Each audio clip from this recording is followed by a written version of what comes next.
This is the Unique Scotland podcast with exclusive scottishvisits.co.uk. Hello, this is John Harbour and welcome to Unique Scotland, the go-to podcast on all things Scottish. And I'm delighted to have you with me on this first part of my tour of the Scottish borders. I believe that this area does not get the recognition it deserves, and most tourists head for the Northern Highlands and the islands of Skye. Well, if you get the opportunity whilst visiting Scotland, then the Borders region is one you should try to visit. Presently, I'm taking a break from my own northern meanderings to bring you a taste of what this lovely area has to offer. Today, I'm broadcasting this from my study in Aberlady in East Lothian, which is a beautiful part of Scotland, adjacent to the wonderful sandy beaches of the North Sea coast. With nature reserves, golf courses and some extraordinary historical sites, this area is worthy of a podcast on its own. So let me just write that down on my list of things to do. Fine, right. Well, it's the end of July and sadly the wet weather has continued, but there have been occasional days of sunshine, with temperatures actually soaring to 21 degrees centigrade. Please don't laugh. Well, in this podcast we're going to travel from Edinburgh down to the borders, passing through some medieval villages en route. We will be travelling on roads built by the Romans in the 2nd century, and we'll be looking at some scintillating castles and other fascinating buildings on our way. You'll hear of Thomas the Rhymer, a 13th century clairvoyant whose prophecies were uncannily accurate, and who was the warrior lady who, during the Battle of Ancrum, had her legs chopped off, but she continued to fight. We'll also look into the ruined Border Abbeys at Dryburgh and Kelso to hear of the battles that ravaged those holy places, whether it was English armies invading Scotland or Scottish armies invading England. The resultant carnage was the same. This and so much more to come. So I think it's time to get the tour of the borders underway, and as always, it's great to share Scotland with you. Perhaps this podcast will whet your appetite to come and visit this fine country for yourselves. And if, for whatever reason, you can't come to Scotland in person, then let me bring Scotland to you. To see some great photos of the Border Abbeys and castles, then have a look at my website, exclusivescottishvisits.co.uk, my Facebook page or Instagram, and if you listen through my website, then please don't forget to subscribe to ensure that you get notification of future episodes. And if you're interested, I'll also put up some short videos of the Scottish borders on my exclusive Scottish Visits YouTube channel. Well, wherever you are in the world, I would now like you to relax and join me on this tour to the picturesque and extraordinary borders of Scotland.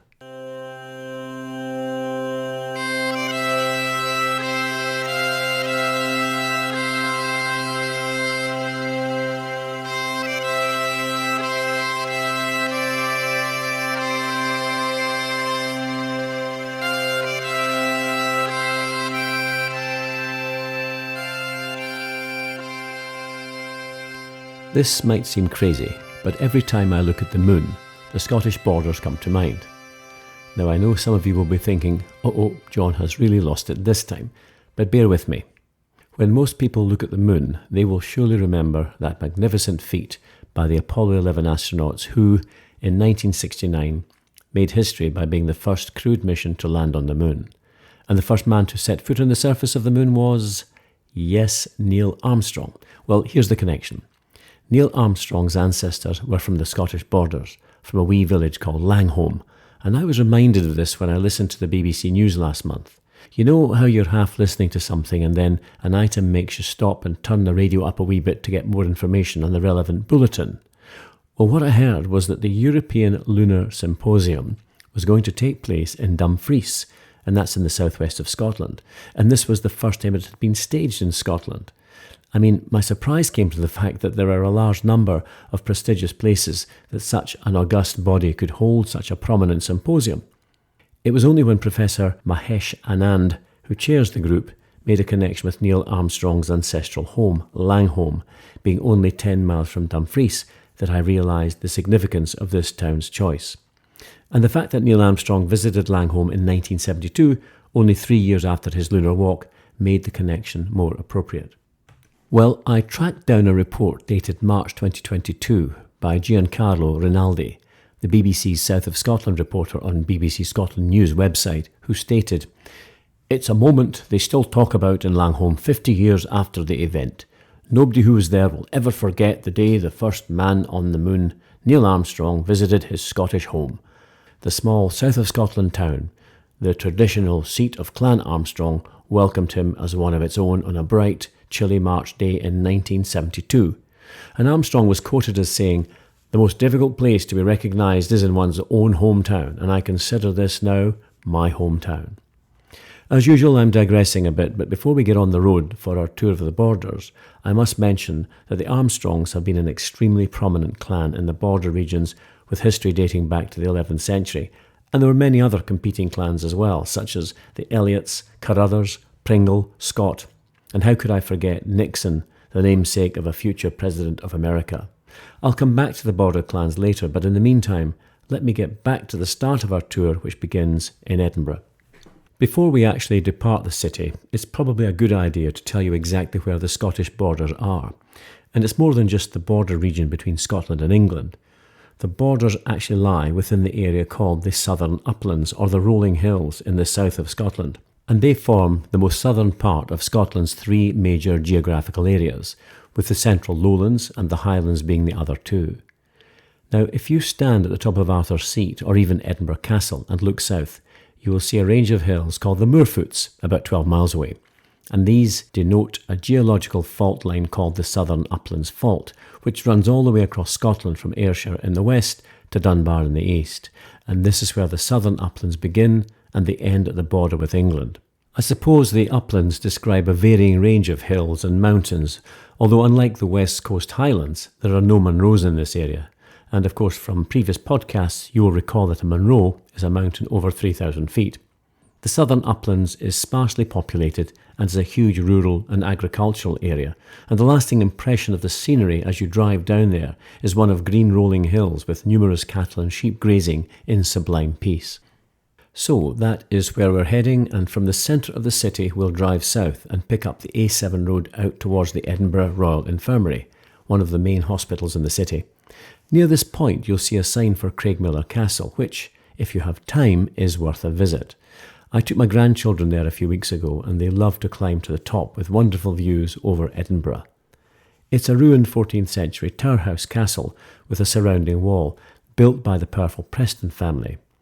Its claim to fame is that Mary Queen of Scots met with her lords to discuss her husband, Lord Darnley, just before he was murdered at the Kirk of Fields. Was she involved in that murder? Well, this question is still testing historians today, so I won't even try to address it here. I also have to mention an Outlander connection for fans of the show. Craigmillar Castle was used as the location for Ardsmuir Prison, where Jamie was incarcerated. Well, as we continue down the A7, you'll pass through a village called Little France, and it's believed that this name has stuck since the retinue or staff who worked for Mary Queen of Scots lived in this area in the 16th century, when Mary resided in Craigmillar Castle. Of course, Mary spent most of her adolescent youth in France, married the heir to the throne, then became Queen Consort, so that when her husband died so suddenly after only a year, Mary returned to Scotland with a large French staff who settled near Craigmillar. From the A7 you will come to the city bypass, or circular road, leading around the city and head east for a couple of miles before taking the junction with the A68 heading south. As you start your drive down this road, you already begin to feel the strictures of the city falling behind and wide green fields opening up before you. On the right-hand side, and almost out of sight, you'll see a sizable settlement, which is Dalkeith, a town with a population of around 12,000 people. It radiates from a 12th century castle, now the Dalkeith Palace, and is the main administrative centre for Midlothian County. I know this town quite well because it's where we'd come to do our main shopping from my small mining village of Gorebridge, where I was brought up. The next small town that you will come to is Path Head, and just before you enter, you will cross the Lothian Bridge, which was one of Thomas Telford's creations. It's about 80 feet high, with 5 spans across the Tyne water, but you really have to be down below the bridge to appreciate its elegance.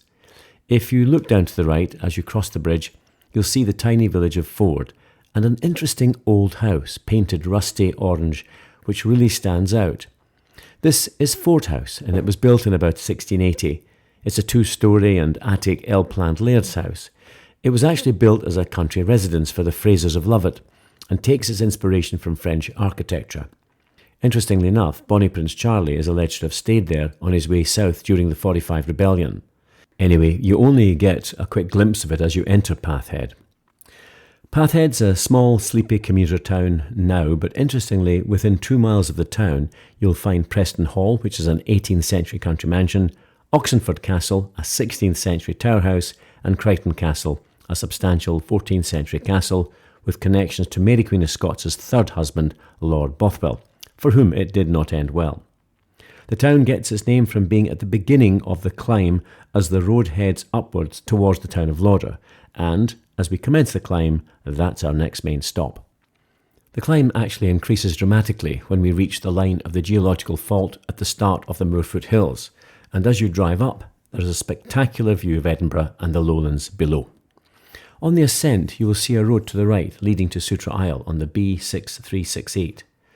Now, Sutra Isle is the remains of the House of the Holy Trinity, a church that was part of a complex comprising a hospital and a friary, founded in 1164.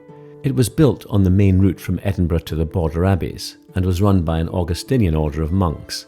It seems a strange place to have a hospital on top of a hill, but this was the main travelling route north and south, where many pilgrims would be walking, and no doubt it would have warmed the cockles of their hearts to find such a place of solace in such an inhospitable environment. There have been archaeological discoveries of rare seeds from all over the world, probably used in the production of medicine. It's believed that the hospital operated from the 12th to the 15th century with up to 300 staff.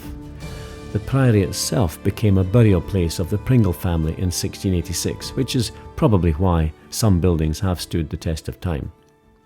Of course, the complex was built right next to Deer Street, the Roman road built in the 1st century to allow Roman legions advance into the north and provide logistical supplies to travel from southern Roman camps to their northern outposts.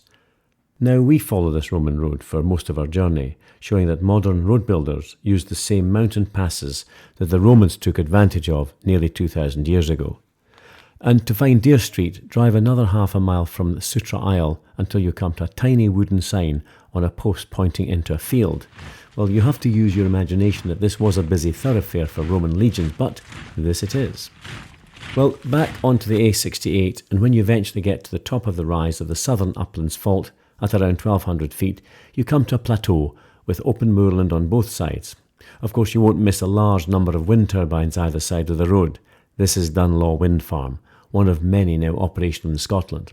As in most countries, wind farms are becoming a huge part of electricity generation in Scotland. If I may digress from our journey just for a moment, I found it fascinating to read that during the building of the wind farm, archaeologists discovered that the Deer Street Roman road construction was way ahead of its time. The ground around this area is boggy, and to stabilise the road, the Romans used a latticework of logs and branchwood before building the stonework above. They also discovered from pollen samples that this area was heavily wooded up until the Romans arrived, when a mass clearance of forest took place around the 1st century AD, undoubtedly to build the roads. Anyway, you are now officially in the borders, and a map will show you that it spreads from this point all the way to the English border, with some picturesque towns and villages nestled into the surrounding hills. And there's also some pretty coastal villages as well. Well, after passing through the wind farm, our drive south takes us to the town of Lauder. Its population is around 2,000 people, and many of the old milling industries have disappeared, but it's close enough to Edinburgh to commute to work. I like Lauder. It still has a medieval feel about it, with a wide main street where you can still enjoy traditional shopping in local butchers and bakeries, while behind the main thoroughfare you find narrow winding lanes, which gives the impression of an ancient town still alive today. As you enter the town, you will see an extraordinary building in the centre of the street. It's a tall, narrow, 2-storey building with a clock tower and a set of steps leading up to a first-floor entry. This is the lovely old toll booth, which, in medieval times, was used to collect tolls from visitors to the town, but it also acted as the local courtroom and jail.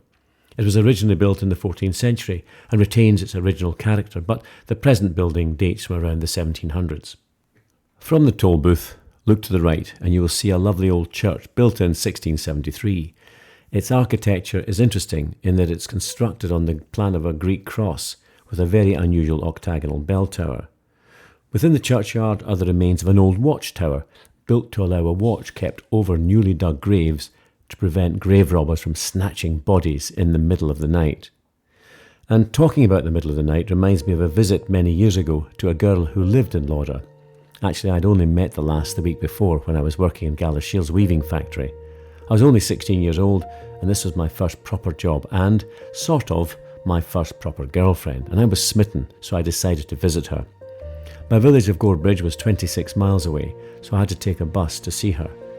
I perhaps stayed longer than I should have, and when her father finally made it clear that it was time for me to leave, I looked at my watch and noted that it was 1 a.m.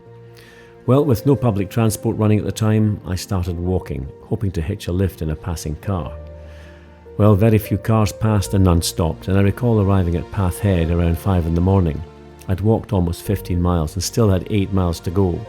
Well, fortunately a farm tractor did stop and I gladly jumped onto the back of his trailer and he was able to deposit me around a mile from my home. As for the girl, well, it must not have been love, as I don't recall seeing her again, outside of work anyway. It's funny, I sometimes think of that night whenever I hear the Proclaimers singing their wonderful song, I Would Walk 500 Miles. As we leave the village of Lauder, look over your left shoulder and you should just catch a glimpse of Thirlestone Castle, a magnificent 16th century castle and the historic home of the Duke of Lauderdale. It was remodelled in the 1670s, then again in the 1840s, and still remains home to the Maitland family today. It's worth taking a break here and enjoying one of the guided tours, and perhaps a cream tea. Well, 11 miles further south, we come to the small town of Eddleston, sitting on the River Leader. It would probably go unnoticed but for the fact that it's famous for its association with Thomas the Rhymer. As you drive through the town, watch out on the right-hand side for a petrol station and the Rhymer's Cafe, behind which are the ruins of an old towerhouse castle. This was the home of Thomas Lermont, or True Thomas, who was reputed to have spent time with the Queen of the Fairies in the Eildon Hills, which we'll visit shortly. Thomas was said to have the power of prophecy, and some of his poems have prophesied some of the greatest events in Scottish history. The one that really stands out is as follows. On the morrow, a forenoon, shall blow the greatest wind that ever was heard before in Scotland. This prophecy actually predicted the death of King Alexander III of Scotland in 1286, who crossed the River Forth against all advice in the face of a gale. Not only did Alexander die that night with no heir, which was a catastrophe for Scotland, but it also set off a string of events that led to the devastating Scottish Wars of Independence. The prophecy of the greatest wind that was ever heard before in Scotland had come true.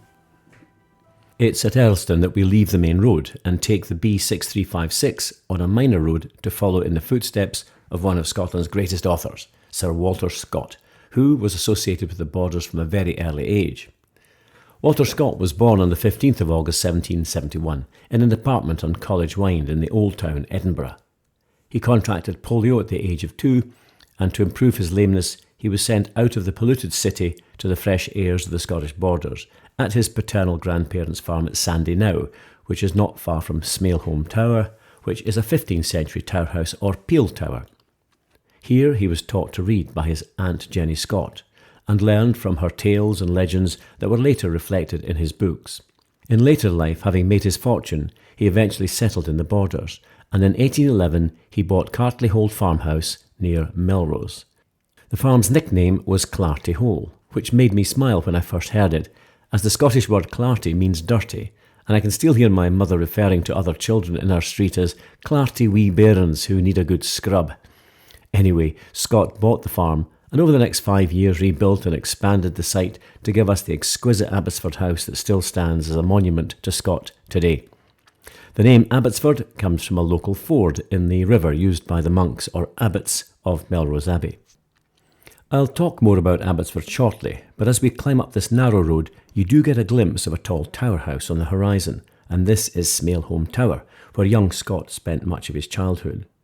Eventually we arrive at a place called Scott's View, and what a panoramic view it is, with the 3 peaked Eildon Hills standing proudly over the lush green Borders countryside, with rolling fields and farmland and grazing sheep stretching into the distance.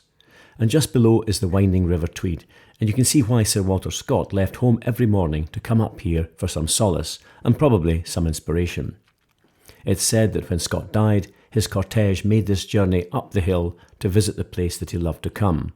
Apparently, the horse drawing the funeral cortege stopped when it reached Scott's View, having been so used to stopping there in the past. Well, as we continue down this B road, you'll pass a wood, and look out for a signpost to the William Wallace statue, which you might ask seems a rather strange place to find a statue of one of Scotland's greatest warriors. Well, there's a small car park, and you then go through a gate into the wood, and it takes about 5 to 10 minutes to walk to a lovely viewpoint, and suddenly there it is, in all its glory, the William Wallace statue. It was commissioned by David Stuart Erskine, 11th Earl of Buchan. It's made of red sandstone, sculpted by John Smith in 1814, and depicts Wallace looking over the River Tweed. At 31 feet high, or nearly 10 metres, it's huge, and surprisingly was one of the first statues of Wallace in Scotland. Well, I took my grandchildren to see it this week, and you can get an idea of its size if you look at one of the photos that I've posted on my website, showing the children standing alongside it. The statue stands in the grounds of Bemerside Estate, and as you drive on, you'll come to the entry to Bemerside House, a 16th century tower house or peel tower. And as you look at the house, which has been extended over the years, in the centre you can still see the original tower. It's the home to the Hague family and was bought by the British government in 1921 and presented to Field Marshal the 1st Earl of Hague, the British overall commander in World War I. Now, there does remain some controversy over General Hague's reputation due to the vast numbers of soldiers who were killed during that conflict.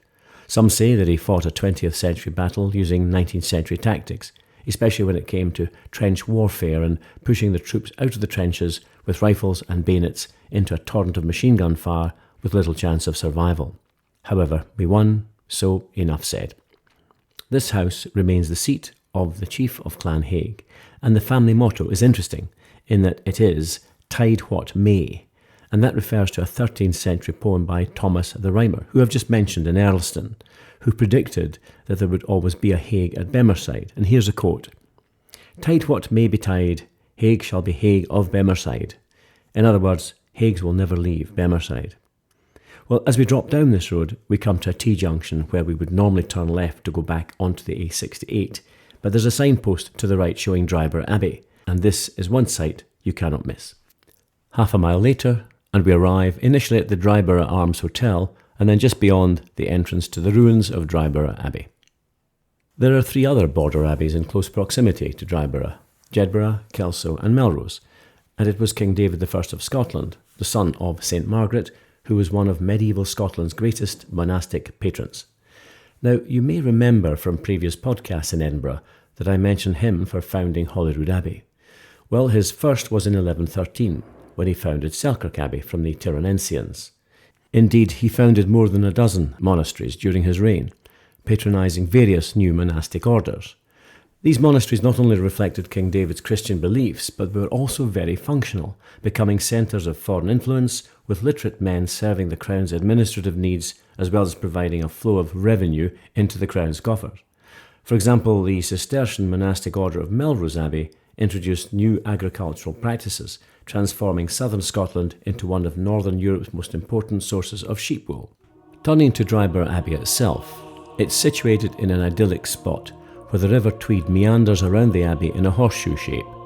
It was founded in 1150 by Hugh de Morville, an Anglo-Norman who had befriended King David some years before, and there's a lovely obelisk just to the south of the abbey, erected by the 11th Earl of Buchan to commemorate its foundation, with a sculpture of Hugh de Morville inset. Now, the 11th Earl of Buchan is the same man who commissioned the William Wallace statue, and he was the founder of the Society of Antiquaries in Scotland in 1780, thus his wish to preserve the legacy of Scotland's history. The monastic order of Dryburgh was Premonstratensians, and I won't tell you how many times I said that before I recorded this correctly. They were monks from the house of Premontre in northern France. Theirs was not a silent order, and they had to preach and teach to those outside the abbey walls. I have to say I've visited a number of times, and I always get a feeling of great peace and tranquility when you visit here. And you'll also find within the ruins of the abbey church the grave of Sir Walter Scott, whose family had a plot within the abbey, which is quite appropriate, noting how close it is to Scott's View. Also buried there is Field Marshal Haig of Bemerside. When we leave the Abbey to get back onto the A68, there's a turning up the A699 to Kelso, where the ruins of another of the great Border Abbeys can be found. There's little left of the Abbey, but it's a reminder of the town's important past. That abbey was founded in the 12th century by a community of Tyronsian monks. The monks came from Tyrone Abbey, not far from the Mother Abbey, located near Chartres in France. It has a wonderful location overlooking the point where the rivers Tweed and Teviot join. The abbey is also in sight of Roxburgh Castle, a fabulous stronghold of medieval Scotland, but today only a few ruined walls remain. Both Kelso Abbey and Roxburgh Castle were founded by King David I, and the town and castle developed into the royal borough of Roxburgh. The castle has a fascinating history where it changed hands between the Scots and the English from the 12th to the 15th centuries. It was at Roxburgh Castle in 1306 that King Edward I of England imprisoned Mary Bruce, the sister of King Robert the Bruce, and kept her in a cage hung outside the castle for 4 years, probably in the hope that the Bruce would be tempted to secure her release. Other female relatives of the Bruce were also taken hostage, including his wife Elizabeth de Burgh, who remained imprisoned by the English until 1314, when she was returned to Scotland in a prisoner exchange after the Battle of Bannockburn. As I mentioned, the castle changed hands over the years, and it was in the hands of the English in 1460 when King James II of Scotland besieged the castle in an attempt to take it back. During the siege, metal fragments from the explosion of one of his bombards struck the king and he died from his wounds. However, the siege did succeed, and after its capture, King James' wife and queen, Mary of Guelders, ordered the castle to be demolished. Today, the ruins stand in the grounds of Floors Castle, the seat of the Duke of Roxburgh. And when you drive to Kelso, you'll see the magnificent Floors Castle standing out in the countryside within sight of Roxburgh Castle itself. In fact, it's difficult to see the ruins of Roxburgh Castle from the road, so you'll probably have to find it on Google Maps to get there. And turning to Floors Castle, it's actually an 18th century mansion house built by the Scottish architect William Adam for the Duke of Roxburgh in 1720 and was remodelled by the fashionable architect William Henry Playfair in 1837. It has a fabulous central block with 2 symmetrical service wings. Its beauty is enhanced by the fact that it stands by the bank of the River Tweed and overlooks the Cheviot Hills to the south, and has a view of the ruins of Roxburgh Castle. And now, having looked at Kelso, with surrounding landmarks, we return to Dryburgh, and we drop down onto the A68 at St Boswell's. We'll have just crossed the River Tweed, which flows east across the border region, and Tweed cloth takes its name from its association with the river. The bridge that you cross has a low parapet, so you get a good view of both sides. On the right-hand side, you might see some old buildings, which would have been the Tweed weaving mills from the 19th century. St Boswell's is a quaint village with around 1,500 inhabitants, and it takes its name from St Basil, who was a 7th century monk from Melrose Abbey. There's a gypsy fair held here every year in July, and it might be fun to have your horoscope read if you come to visit. The village is also on the route of St Cuthbert's Way, a 60-mile, long-distance footpath which links Melrose Abbey to the holy island of Lindisfarne, sitting off the east coast. St Cuthbert was a 7th century saint who came from the borders and associated with Melrose Abbey, and will be visiting Melrose Abbey in part 2 of the Borders podcast. Well, at St Boswell's, we now turn left onto the A68 once more and make our way to the south. A few miles later, and just before arriving in Jedburgh, there's a turning to the right to the village of Ancrum. You would drive past without noticing under normal circumstances, but I believe that it's worth mentioning the Battle of Ancrum, which took place here in 1545. It was part of a wider conflict created by Henry VIII of England, who wanted his son and heir, Edward, to marry Mary Queen of Scots, who was only 3 years old at the time. The Scottish nobles initially agreed, but then reneged on the deal and renewed its alliance with France. Henry VIII's fury was such that he declared war on Scotland, and his army duly devastated much of southern Scotland, and Edinburgh was burned. The war was called the Rough Wooing. You know, to woo a lady is to ask them out, wine and dine them, perhaps win their hand. Well, when Henry's son was rejected by Mary's guardians, Henry took rather drastic action to make his point. The Battle of Ancrum Moor was just part of that rough wooing, but on this occasion the Scots won the battle, which temporarily at least ended English incursions into the borders. The English army was led by Sir Ralph Ure, whose continuous pillaging of the border towns came to the attention of Scottish nobles, especially with the atrocious burning of Broomhouse Tower near Hoyok, with the lady of the house, her children and servants inside. The Scottish Earls of Arran, Angus and Rothes raised an army and waited for Sir Ralph Ure in Ancrum. The English consisted of around 3,000 German and Spanish mercenaries, with 1,500 English borderers and 700 Scottish borderers. Around 5,000 men against a Scottish army consisting of around 2,000 to 3,000 Scots and French mercenaries. I won't go into detail of the battle, but effectively the English were outmanoeuvred and suffered a heavy defeat. Now, if you do visit the battlefield, you may come across a monument near the site of the battle called Lilliard's Edge. Now, Lilliard was a lady who fought at the battle because her lover had been killed during the other English border raids. It's said that she fought ferociously, to such an extent that when her legs were cut off, she continued to fight to her last breath. And there's an inscription on the monument in the Scottish dialect which reflects that glory. I'll read it, and to help you understand better, the word stane in Scots is stone. The word muckle is large or huge. So here it is. Fair Maiden Lilliard lies under this stane. Little was her stature, but muckle was her fame. Upon the English loons she laid mony thumps, and when her legs were cuttit off, she fought upon her stumps. Well, it's quite an image of an enraged woman avenging the death of her poor lover. The monument itself was erected here in the 19th century, replacing an earlier stone with the same inscription and believed to date from around 1743. How true is the tale from 200 years earlier is anyone's guess, but I do love the story.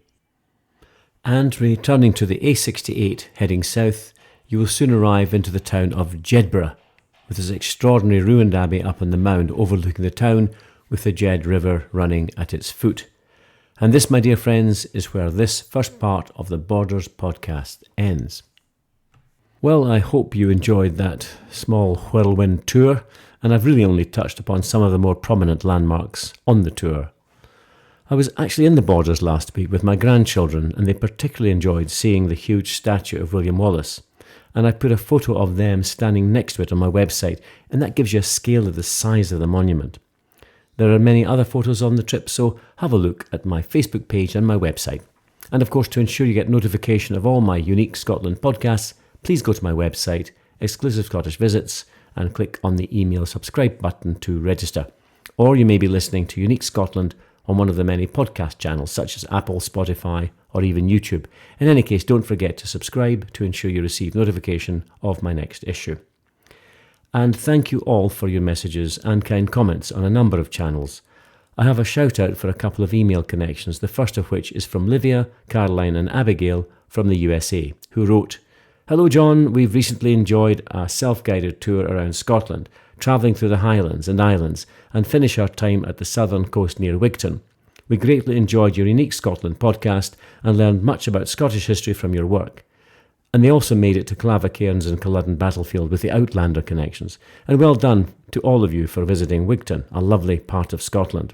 My second shout out goes to Jill Bossiet and family of Sylvie, Tim and Arne from Desselgem, Belgium. They wrote that they had just returned from an amazing 9 days in Scotland. And they wrote, "Your podcast was very helpful in preparing our trip and spicing up our visits with great side stories, such as Saucy Mary on the Isle of Skye, which is just one of them." Well, thank you both, and I'm delighted to hear so many people self-guide using my podcast. But don't forget, I also do a bespoke itinerary service as well. So if that's something that interests you, then please do get in touch. You will see and do things that you never thought of, and visit those wee hidden gems that I personally love to visit as well. Before I finish by telling you what's coming in the next podcast, I've been asked by a number of listeners how they can contribute to my work for all the research and also the pleasure they receive in listening to my podcasts. Well, I've just started a Buy Me a Coffee account, which allows you to make a small donation to keep the Unique Scotland podcast coming. The link's on my website, but it's easy peasy to action in that you search for buymeacoffee.com/Unique Scotland. And that will take you to a page which allows you to, well, buy me a coffee. So thank you in advance to all of those who would wish to contribute to the buymeacoffee.com/Unique Scotland. Well, that brings to an end this tour of the Scottish Borders, Part 1, and I've loved sharing this region with you. Our next adventure in Part 2 of the Scottish Borders is to see the fabulous Jedburgh Abbey, and there is a connecting story of Jedburgh with Mary Queen of Scots. We'll also visit Melrose Abbey and then visit the home of Sir Walter Scott at Abbotsford. I will also tell you all about the Border clans and the reivers, who were cattle and sheep rustlers who showed no mercy to their enemies. On our return to Edinburgh, as we leave the Borders, we will pass through Galashiels, and I'll tell you about my first real job at the age of 16 and how I contributed to the Borders weaving industry. Well, as always, I have thoroughly enjoyed bringing a part of Scotland to you. I always welcome feedback, so if you wish to comment on any of the areas we have visited today, or if you wish me to cover any aspect of Scottish life, then get in touch through the contact page on my website, or send an email to info@exclusivescottishvisits.co.uk. I get a great deal of pleasure bringing you these podcasts, and I'm delighted to have met many of you who have listened to them. Keep your messages of support coming, and don't forget, if you do intend visiting Scotland without a formal guide, then perhaps one of my bespoke itineraries may help you plan a more spectacular holiday. Well, it's been a pleasure to have you all listening today, and I would now like to sign off in traditional Scottish fashion by raising my glass with a wee dram to you, wherever you are in the world. Slàinte.